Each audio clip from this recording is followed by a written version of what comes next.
नमस्कार। जैसा कि आप सभी स्क्रीन पर देख रहे होंगे, ये 10वीं का सोशल साइंस का पेपर है, ठीक है, जो कि आज संपन्न हुआ है। और इसी के साथ एमपी बोर्ड कक्षा 10 का फाइनल पेपर ये है, ठीक है। आपको जो दिख रहा है ये सेट ए है, ठीक है। कौन सा सेट? सेट ए है। तो आप लोग अपने सेट के हिसाब से इसको एक बार चेक कर लीजिएगा। देखिए, सबसे पहले यहाँ पर आपको स्क्रीन पर दिखाई दे रहा होगा पहला सही विकल्प आपको चुन करके इसमें क्या करना है, लिखना है। सही विकल्प आपको चुन करके, तो इसमें पहला दिया गया गन्ना उत्पादन से संबंधित वाला प्रश्न है, तो इसका उत्तर क्या होगा? दूसरा होगा। इसके बाद ग्रिम वाला जो है, इसका आंसर क्या होगा? जर्मनी में। इसके बाद जो आपका दिया गया है हिंदुस्तान सोशलिस्ट रिपब्लिक वाला, तो इसका 1928 में होता है। और इसके बाद आते हैं अगले नेक्स्ट पेज में, इसमें छापाखाना प्रगति के बारे में है, तो इसका क्या होगा? लुई मर्सियस। इसके बाद ये वाला नेक्स्ट दिया गया है जो 5वां नंबर, इसमें ब नंबर होगा, समाज द्वारा स्त्री और पुरुषों को दी गई आसान भूमिकाएं। इसके बाद आता है 6 नंबर, इसमें सहकारी समितियां होगा, ठीक है। आ जाइए, इसके बाद क्या है कि मतलब रिक्त स्थान की पूर्ति करना है। पहला जो दिया गया है 1968 है, ठीक ना। 1968 में क्लब ऑफ रोम ने की। इसके बाद क्या है कि भारतीय तथा विदेशी सभी फिल्मों को प्रमाणन के लिए कौन करता है? तो भारतीय सेंसर बोर्ड जो है वो करता है, ठीक है, भारतीय सेंसर बोर्ड। और इसके बाद क्या है कि उदारवादी राजनीतिज्ञ कौन थे इसमें? जो फ्रैंकफर्ट संसद के एक निर्वाचित सदस्य थे, इसमें पूछा है। तो इसका होगा हेनरिक वॉन गैंगर, ठीक है। इसके बाद क्या दिया गया है? जाति पर आधारित, यहाँ क्या होगा? जाति पर आधारित सामाजिक विभाजन सिर्फ कहाँ पर होता है? सिर्फ भारत में होता है।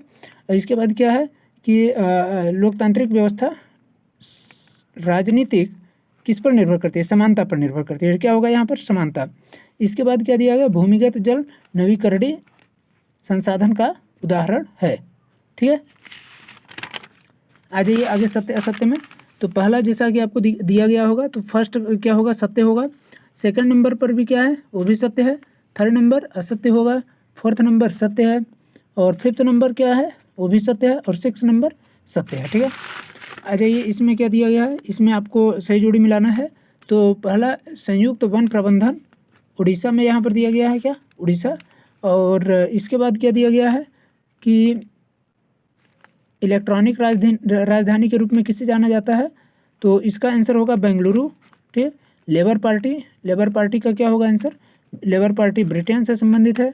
और रिपब्लिक पार्टी जो है वो किससे संबंधित है? संयुक्त राज्य अमेरिका से संबंधित है। और प्राथमिक क्षेत्र में आपको पता होगा कि क्या क्या रहता है। इसमें जो रहता है कृषि, खनन और मत्स्य डेयरी से संबंधित। तृतीय क्षेत्र परिवहन, संचार, बैंकिंग, ये सब संबंधित है। तीसरा, ठीक है। तो एक सही जोड़ी हो गया। इसके बाद एक शब्द में उत्तर है। उपभोक्ता उद्योग क्या है?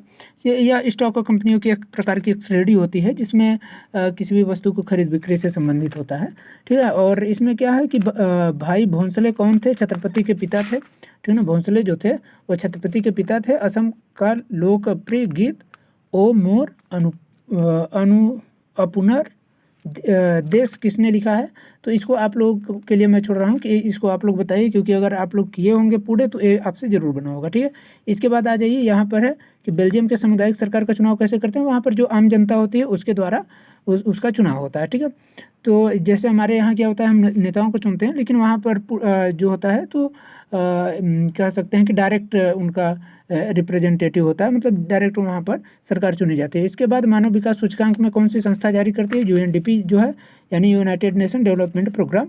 और विश्व व्यापार संगठन का ध्येय क्या है? मतलब इसमें है कि जो WTO है, तो सभी देशों में, देश विदेश जितने भी देश हैं सभी में एक समान तरीके से व्यापार किया जा सके वहाँ पर।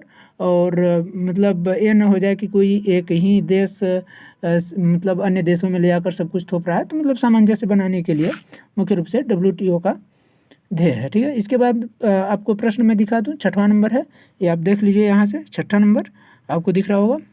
इसके बाद 7वां नंबर, 8वां, 9वां, ठीक है। आप ऐसे करके एक एक देख लीजिए, ठीक है। अगर आप जैसे पेपर नहीं देखे होंगे, जो भी अगर इसका पेपर नहीं देखा होगा, क्योंकि जो बच्चे पेपर देकर आए हैं उनको तो पता होगा, लेकिन जो जैसे अभिभावक हैं या फिर जो इसका पेपर देखना चाहते हैं, तो उन सब के लिए भी है कि आप आसानी से इसको देख लीजिए, ठीक है। मैं इसका जो है PDF या फिर JPG फाइल में डाल दूंगा अपने टेलीग्राम चैनल पर, आप लोग जा करके वहाँ जुड़ सकते हैं, ठीक है। उसका लिंक डिस्क्रिप्शन बॉक्स में आपको दे दिया जाएगा। तो आशा करता हूँ कि आप सभी को वीडियो अच्छी लगी होगी। अगर आप सभी को वीडियो अच्छी लगी हो तो आप लोग वीडियो को लाइक कर दीजिए और कमेंट कर बता सकते हैं कि कैसी वीडियो है। अगर कहीं भी समस्या हो तो आप बता सकते हैं, ठीक है। और चैनल को सब्सक्राइब करना बिल्कुल ना भूलें। धन्यवाद।